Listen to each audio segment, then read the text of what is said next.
সুপ্রিয় শিক্ষার্থীরা, এই ভিডিওর মাধ্যমে আলোচনা করব মাধ্যমিকের এবিটিএ টেস্ট পেপার 2021-22 বাংলার পেজ নম্বর 772 এবং 773 পৃষ্ঠার এমসিকিউ এবং এসএকিউ প্রশ্ন ও উত্তর নিয়ে।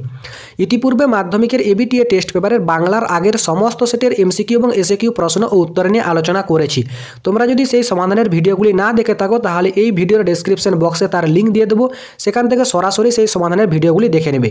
এখন তোমরা পেজ নম্বর 772 পৃষ্ঠায় বাংলার যে এমসিকিউ রয়েছে সেই এমসিকিউ প্রশ্ন ও উত্তরগুলি লক্ষ্য করো। প্রথম প্রশ্ন রয়েছে 1.1। জগদীশ বাবু বিরাগীকে অনুরোধ করেন না তার বাড়িতে কয়েকদিন থাকার জন্য, অর্থাৎ অপশন খ সঠিক উত্তর। 1.2। তোমার চিন্তা নেই ঠাকুর, ঠাকুর বলতে কাকে বোঝানো হয়েছে? তেওয়ারিকে। 1.3। চায়ের টেবিলে ওঠে কথাটা, কোন সময় চা পান করা হচ্ছিল? বিকেলে। 1.4। পদতলে পড়ি শোভিল কুণ্ডল।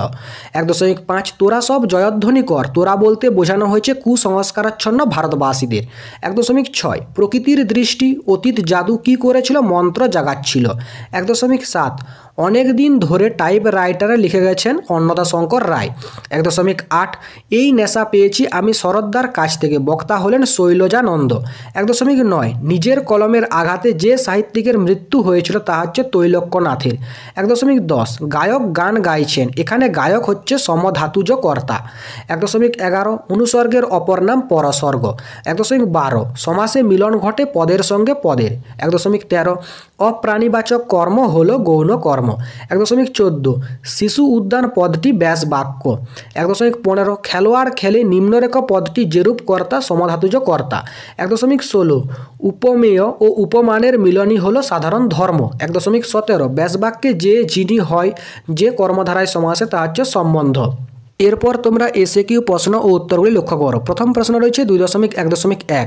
অদৃষ্ট কখনো হরিদার এই ভুল ক্ষমা করবে না। হরিদার কোন ভুলের কথা এখানে বলা হয়েছে? জগদীশ বাবুর দেওয়া প্রণামীর টাকা অবলীলায় ফেরত দিয়ে দেয় বিরাগীরূপী হরিদা। অভাবের সংসারে হঠাৎ পাওয়া এই টাকা ফেরত দেওয়াকেই হরিদার ভুল বলা হয়েছে। 2.1.2। মনে হলো দুঃখে লজ্জায় ঘৃণায় নিজেই যেন মাটির সঙ্গে মিশিয়ে যায়। কোন কথা মনে করে অপূর্বর এই মনোবেদনা? অপূর্ব বিনা দোষে ফিরিঙ্গি যুবকদের হাতে মার খাওয়া সত্ত্বেও উপস্থিত ভারতীয়রা অভ্যেসবশত এর কোনো প্রতিবাদ করেনি। এই কথা মনে করেই অপূর্বর এই মনকষ্ট। 2.1.3। মাথার চুল খাড়া হয়ে উঠল, তার মাথার চুল কেন খাড়া হয়ে উঠেছিল? নতুন মেসোর দ্বারা অনুপ্রাণিত হয়ে তপন নিজেই চেষ্টা করে একটা গল্প লিখে ফেলল। নিজের সৃষ্টিতে রোমাঞ্চিত হয়ে তার মাথার চুল খাড়া হয়ে ওঠে। 2.1.4। দেখি তোমার ট্যাগে এবং পকেটে কি আছে? গিরিশ মহাপাত্রের ট্যাগ থেকে এবং পকেট থেকে কি কি পাওয়া গিয়েছিল? গিরিশ মহাপাত্রের ট্যাগ থেকে পাওয়া যায় 1টি টাকা ও গন্ডা 6 পয়সা। পকেট থেকে পাওয়া যায় একটা লোহার কম্পাস ও ফুট রুল। এছাড়াও বিড়ি, দেশলাই ও গাঁজার কোলকেও পাওয়া যায়। 2.1.5। এক সন্ন্যাসী এসে জগদীশ বাবুর বাড়িতে ছিলেন। সন্ন্যাসী জগদীশ বাবুর বাড়িতে কতদিন ছিলেন? সুবোধ ঘোষের লেখা বহুরূপী গল্পে সন্ন্যাসী জগদীশ বাবুর বাড়িতে 7 দিন ছিলেন। 2.2.1। সমস্ত সমতলে ধরে গেল আগুন, কেন এমন হলো?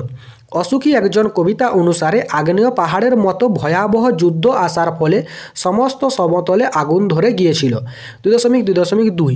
সেই হোক তোমার সভ্যতার শেষ পুণ্যবাণী। শেষ পুণ্যবাণীটি কি? রবীন্দ্রনাথ ঠাকুরের লেখা আফ্রিকা কবিতায় সভ্যতার শেষ পুণ্যবাণী হলো ক্ষমা করো। 2.2.3। মাভৈ মাভৈ, মাভৈ শব্দটির অর্থ কি? ভয় করো না। 2.2.4।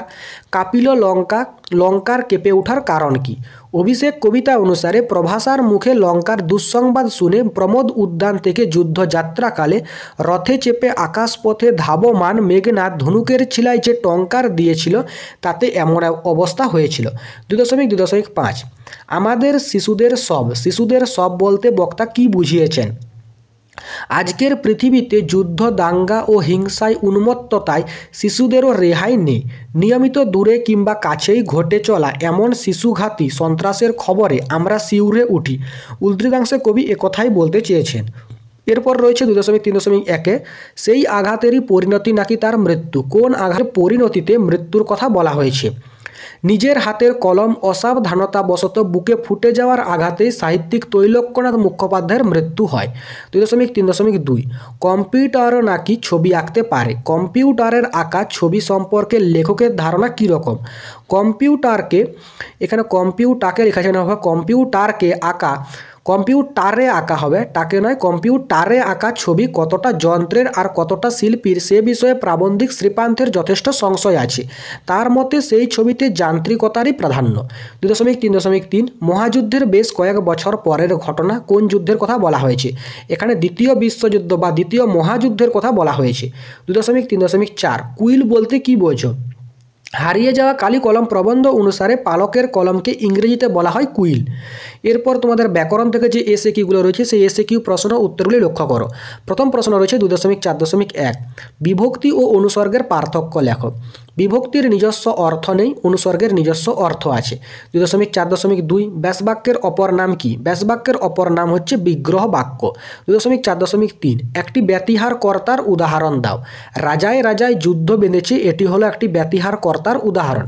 2.4.4 বহুব্রী সমাসে কোন পদের অর্থ প্রাধান্য পায়? বহুব্রী সমাসে অন্য পদের অর্থ বা তৃতীয় পদের অর্থ প্রাধান্য পায়। 2.4.5 অকারক পদ বলতে কী বোঝো? বাক্যে এমন কিছু পদ থাকে ক্রিয়াপদের সঙ্গে যাদের কোনো সম্পর্ক নেই, অথচ বাক্যস্থিত অন্য কোনো বিশেষ্য বা বিশেষ্য স্থানীয় পদের সঙ্গে প্রত্যক্ষ সম্পর্ক আছে, এই পদগুলিকে অকারক পদ বলে। 2.4.6 নিম্নরেখ শব্দটির ব্যাসবাক্য সহ সমাসের নাম লেখো। মৃগচর্মের আসনও সঙ্গে নেই, এটি হচ্ছে মৃগের চর্ম সম্বন্ধ তৎপুরুষ সমাস। 2.4.7 সমাপিকা ক্রিয়াকে কখন দিয়ে প্রশ্ন করলে কোন কারক সম্পর্ক পাওয়া যায়? অধিকরণ কারক। 2.4.8 নিম্নরেখ শব্দটির কারক ও বিভক্তি নির্ণয় করো। নমিপুত্র পিতার চরণে, এটি হচ্ছে সম্বন্ধ পদের র বিভক্তি। 2.4.9 নিচের ব্যাস বাক্যটিকে সমাসবদ্ধ করে তার শ্রেণী নির্ণয় করো। নয় বালক, এটি হচ্ছে নাবালক। নং তৎপুরুষ সমাস। 2.4.10 অর্থাৎ শেষ প্রশ্ন নির্দেশক কাকে বলে? বাক্যের পদাশ্রিত যেসব চিহ্ন একবচন বা বহুবচনকে স্পষ্ট করে তোলে তারাই হলো নির্দেশক।